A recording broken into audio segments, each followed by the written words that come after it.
Hello everyone, let's have more news about the Lakers, but first don't forget to subscribe to the channel and leave a like. Wild blockbuster trade idea, LeBron James return to Cleveland, Cavs become instant title favorites. LeBron James at 40 continues to defy age and expectations.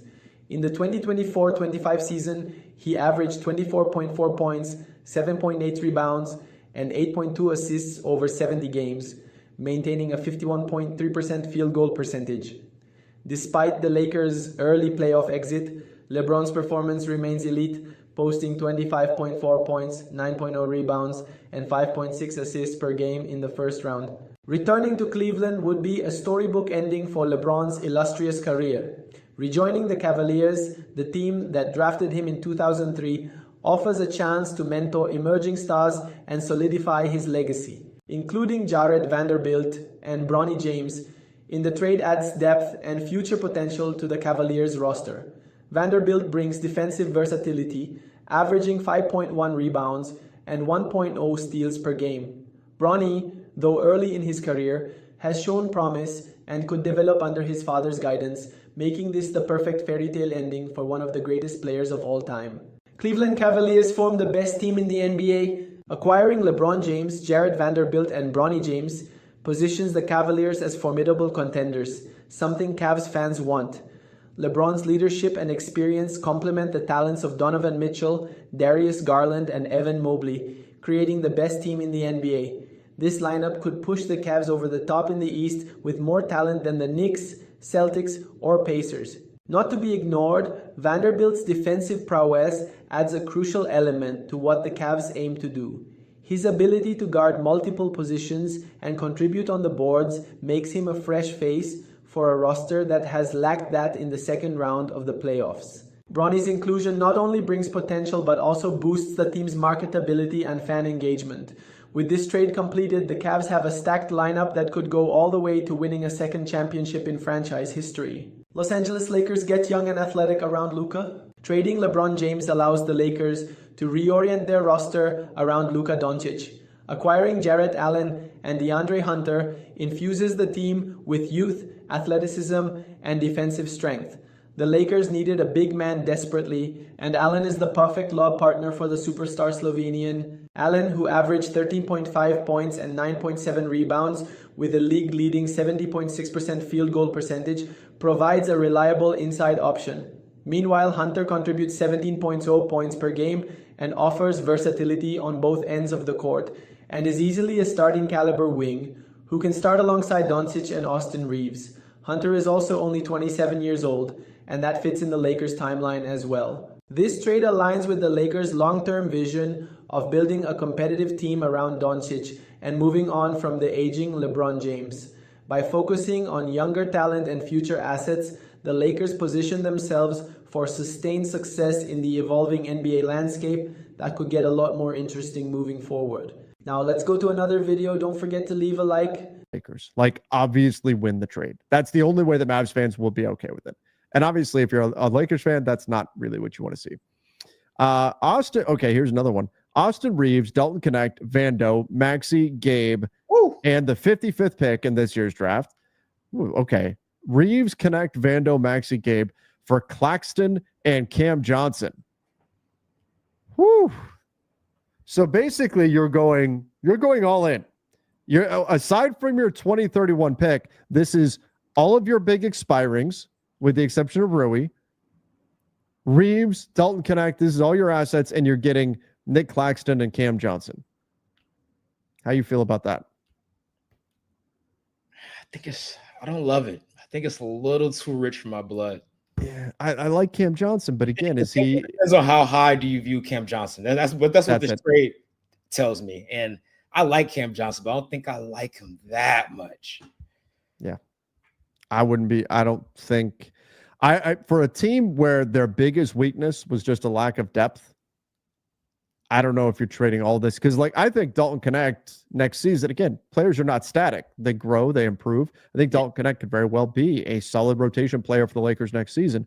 It will Maxi Kleber be? I don't know. Gabe Vincent is a rotation guy. Jared Vanderbilt, if he can work on his offensive game. We'll see. And Austin. So that's a lot of guys who we either know are rotation players or could be rotation players for two guys. And I'm not even 100%. I like Nick Claxton. I like his potential fit with Luka. But there's also the fact that he's 215 pounds. And that's going to be a little bit of a concern. And he's a sub 50% free throw shooter. So in fourth quarters, especially in the playoffs, is he even playable? Yeah, that gets tough. The dude cannot shoot from the free throw line. One of the worst in the NBA from the free throw line. Jarrell said thoughts: trade 2031 for multiple picks and a center. Okay, so trade the 2031 pick for multiple picks and a center.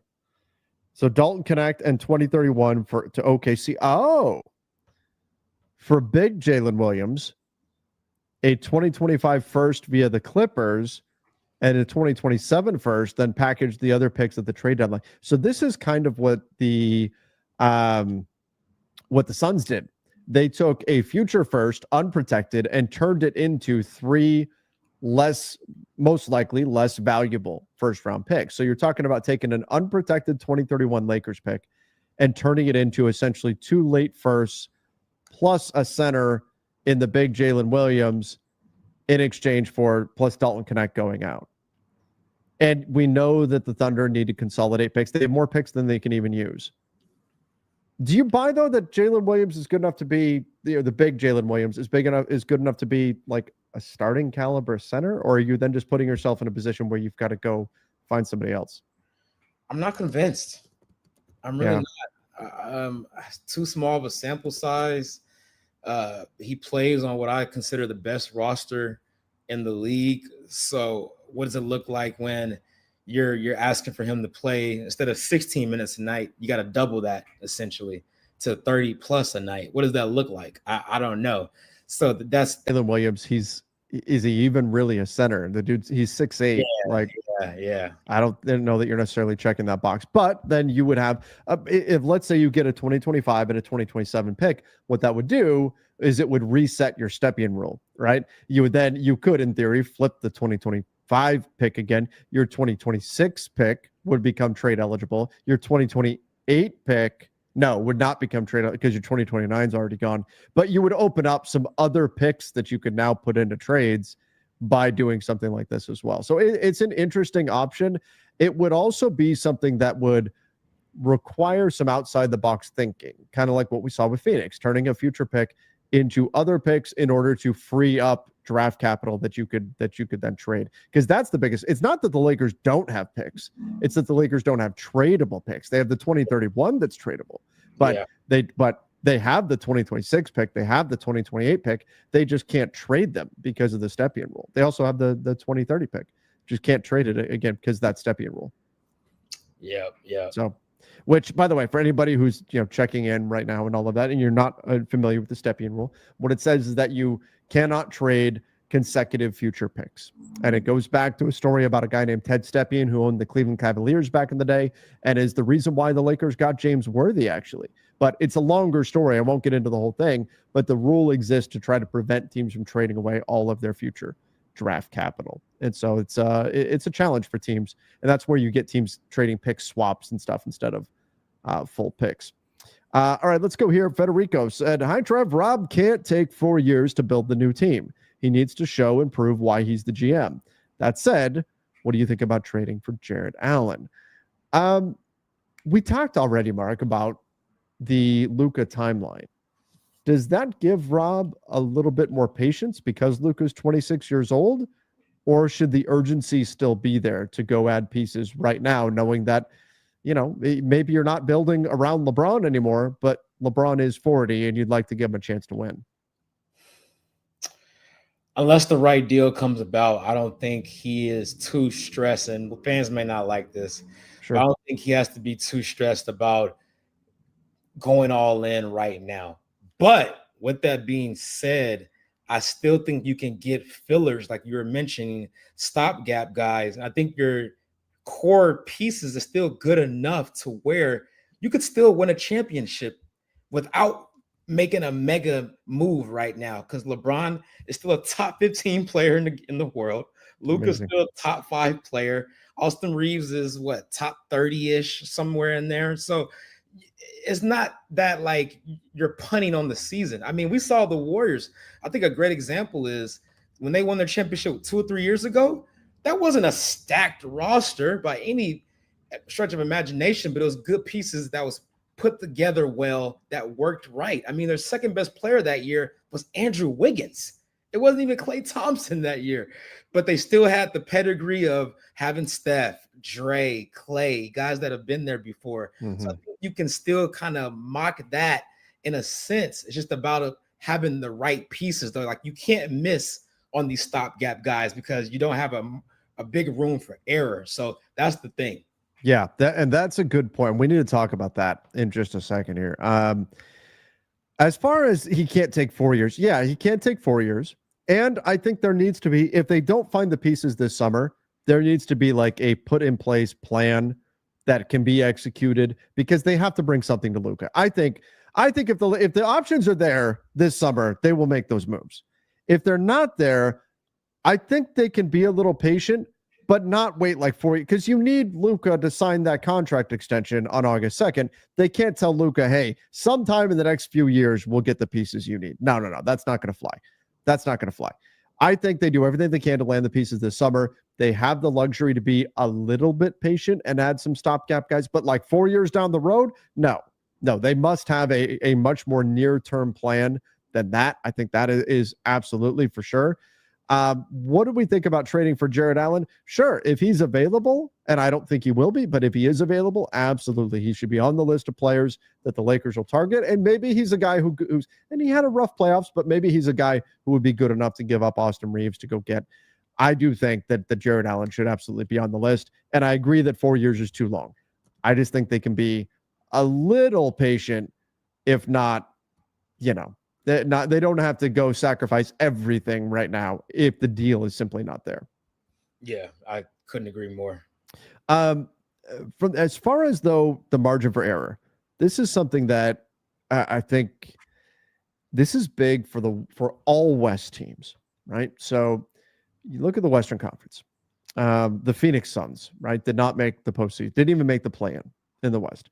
Were they a good team? No, they were not a good team. They had a miserable season. But they have playoff talent. New Orleans, let's say they get healthy.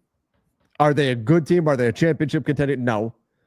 Are they good enough to make the playoffs? Yeah, they'd be good enough to make the playoffs. Like if you told me New Orleans is going to be healthy, especially if they were in the East, it's an easy playoff team. They're a playoff team in the East. But they're good enough to at least push in the West and make some noise. I think we could be very well looking at a scenario next season, especially with San Antonio getting the number 2 pick.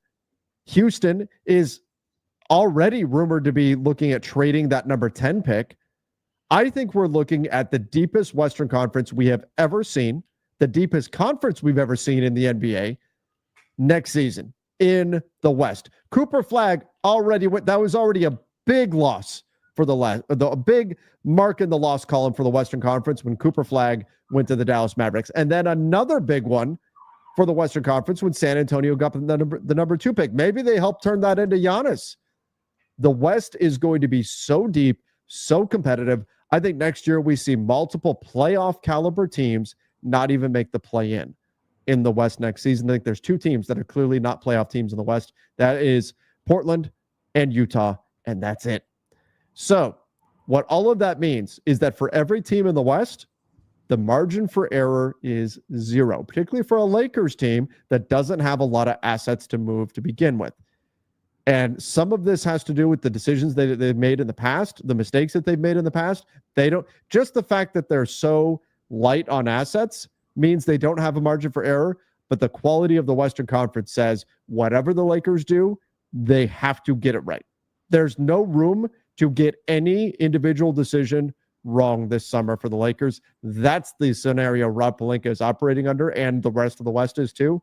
It's going to be a gauntlet next season. And if the Lakers don't get it right, they could find themselves in a bit of trouble. If they do get it right, I think they've got the potential to be one of the best teams in the West. But Rob Pelinka has his work cut out for him. Yeah, I mean, you look at these standings right now, and you mentioned Portland and Utah as the clear non-playoff teams next year. but even Portland won 36 games somehow this year, So, and then I agree with your take on New Orleans. If they're healthy, they're going to be a formidable team. So the only, I guess you could say, laughing stock team next year on paper should be Utah. Yeah. Portland did go on their win streak there for a little bit. They played better. I still love, if you can work out a deal with the Blazers, Matisse Thybulle, I think would be a great fit for the Lakers, but they should be a better team too. The West, they put and go get themselves Cooper Flag to add to their core already. Golden State, you're getting Steph back healthy next season. Golden State's returning most of that core. Minnesota's only building. Denver has Jokic. OKC is, in theory, only going to get better. And then Houston also, in theory, is only going to get better. And maybe not OKC from a regular season outputs. Like, they won 68 games. I doubt they win 70 or 71 or whatever case may be. But Portland and teams like Portland, San Antonio, and the Pelicans even were bad to competitively tough outs in the Western Conference this season are all expected to get better and healthier. So the West is kind of tough. The West is tough. The only teams you look at the West right now, you're like, they don't scare me one bit. Is honestly probably the Utah Jazz. Phoenix are frauds in my opinion, and there's like the Kings and Memphis and the Clippers. Like the more years go by with the Clippers, the more and more I'm just like not convinced on them. But I say all that to say again, like what does competing in the West, competing for a title actually look for the Lakers as we are now entering year one, truly year one of the Luka Doncic era? And there's a couple of big pieces, a couple of big things I think the Lakers need to add to this roster. And number one, I feel like I always got to start off with this, the Austin Reeves variable. Again, he's eligible for a 4-year, $89 million extension this summer. I want to say it's August 2nd, same day as Luka, if I recall correctly. And if he accepts that, awesome sauce. I'd be over the moon, ecstatic. You're talking about one of the best contracts in the league still, actually. For what his value is, what he's producing for you, you're still looking at one of the better pound for pound contracts in the league for any third playoff star. But I do think that the Lakers are probably not going to go that route. I think they're going to let Austin, they're not going to tell him no, don't take the deal. They're going to offer it to him. But I still think the most likely outcome is Austin declines it and they work out a much bigger extension next summer, just based off the wording. We've already heard how the Lakers view Austin Reeves as an all-star caliber player, and they want an all-star caliber piece in return for Austin Reeves. So if that's the case, you got to pay Austin Reeves all-star caliber money, which is in the $30+ million range. Look at Emmanuel Quickly. You look at even Darius Garland. I hate that that's the next name that came to our mind, but he was. So I think that's the most likely outcome. I am not just willy-nilly trading Austin Reeves either. I think we've seen a lot of that stuff on the timeline in terms of Lakers Twitter and what the Lakers may do with Austin Reeves. I'm not just trading him for Herb Jones, for example. I'm not doing that. LeBron's 41, not 35. Now. Apresentamos a Gimpact Pro. 50 litros de capacidade. Feita para atletas de alta performance. Bolso anti-impacto para notebook até 17 polegadas. 12 compartimentos para máxima organização. Zíperes reforçados e puxadores personalizados. 2 porta-garrafas laterais. Is arguably the most important spot. I think the other important spot that could honestly be put for debate is and I don't know where you're going to get this from, and so I might just be spitballing and talking out of my behind. A two-way wing that can, and I actually don't even think this is unrealistic, a two-way wing or a 3-and-D wing that can make decisions off the catch. I thought Rui had a really good playoff run. I thought he redeemed himself, especially later on in that series, in the Minnesota series. I thought he redeemed himself after what was a pretty, underwhelming playoff run last year. Rui in the playoffs this year at the very least, in that series, we're going to round up 15 points, 5 boards, shot 48% from 3. My biggest pet peeve about Rui Hachimura has always been, or one of my biggest pet peeves, so I can say it's always been because I've had some other gripes with Rui. But one of my biggest pet peeves about Rui was his 3-point shooting volume, which is never a high volume 3-point shooter that teams ever really had to care about. If we compare this year's playoff series against the Timberwolves to last year's playoff series against the Nuggets, Rui took 2.8 3-point attempts per game in the Nuggets series. If we go back a year prior, 2.3 against the Nuggets in the conference finals, 1.5 against the Warriors in the second round, 3.5 against Memphis. This year in the playoff series against the Timberwolves, Rui averaged 6 3-point attempts per game and shot 48.4%. The higher volume just leaves a much larger room for growth in, high impact shooting production, and even if you aren't shooting the ball well, you're getting up 6-7 threes a game. The only game in that series for Rui where he took less than 4 threes a game would have been game 2. So you're getting up 4, 5, 6, 7. He took 10 threes in game 4. You get that high of a volume up from 3. Teams are eventually going to have to close out to you a little bit higher than they would have when you're averaging 2 3-point attempts per game. We're going to live with you taking those 2 threes. And if you make both of them, kudos. Like, we don't care. But I think the Lakers need another 3-and-D wing that can legitimately attack closeouts and make that secondary play. You look at Aaron Nesmith, and it sucks. I want Aaron Nesmith so bad at the deadline. And it probably really wasn't even realistic. But what makes Aaron Nesmith, more specifically, what makes the Pacers function so well around that, around Tyrese Halliburton, even if you go back to the Dallas Mavericks team from last year a little bit with Luka that made the Western Conference Finals run, both of those teams, specifically the Pacers, though, have guys that can consistently make plays off the catch and always hit that next read and make the next pass. And the Lakers just need more of those guys on the roster that are also not defensive liabilities, that also can hit the 3 ball. And in the perfect world, have some ounce of athleticism, which is, by the way, going to the big spot really quickly. I am so cool on Brook Lopez. He just gets played off the floor. And you're just going to go back to the small ball 5 thing for 48 minutes that we already kind of don't want. I want a little bit more sustainability from my starting 5, man. And Brook Lopez is cool in a vacuum, but he's older, less athletic, less mobile than he already was. He already couldn't move worth anything. So I am just not the biggest fan of getting Brook Lopez. So addressing the big spot, I think another guard defender will be great at the point of attack. I think Gabe is nice, but Gabe is just a little bit undersized for what the Lakers are going to need from their point of attack options. So that's kind of why I'm looking for. If you can kind of hit home 2 of those 3, or in free agency draft or the trade market, that would be awesome. We're, again, really quickly going back, I think 3-and-D wing that can make plays off the catch, POA guard, and a legitimate big. So if we're putting a name to each of those, I don't have the wing name off the top of my head. But like, again, I think Gafford, Claxton might be a little bit more pricey in terms of assets you have to give up. Gafford's going to be a little bit more pricey in terms of long-term money you're going to have to attach to him, because you're going to have to pay him. You already know what you're going to get from Claxton, Nicholas Claxton's extension, excuse me. I guess Cam Johnson's the guy that kind of comes to mind if we're talking about 2A or 3-and-D wing. So I don't know. You guys let me know. I think the Lakers with Luka Doncic, Austin Reeves, LeBron James, I think they can realistically make this work.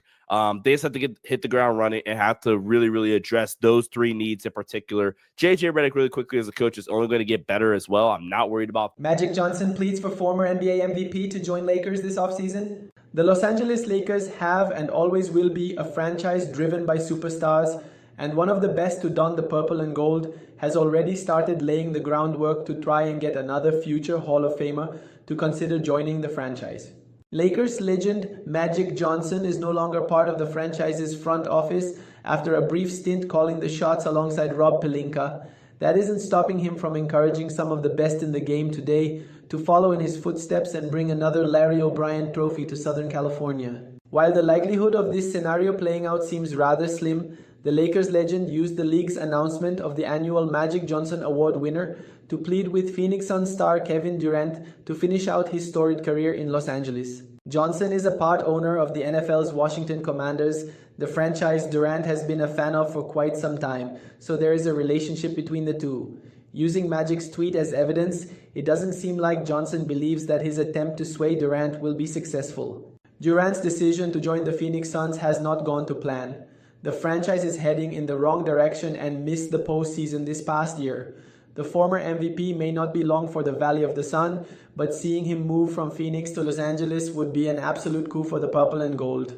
There are plenty of hurdles that would need to be cleared and questions to be answered before the Lakers could even consider pursuing Durant. For as great of a scorer as he is, Durant is quickly approaching his late 30s and quite frankly doesn't have the type of physical build as LeBron James, making him more prone to injuries as he ages. Regardless of those facts, Magic Johnson is trying his best to use his sway to convince Durant to at least consider the possibility. And you fan, what do you think about Kevin Durant's situation? Leave your opinion in the comments.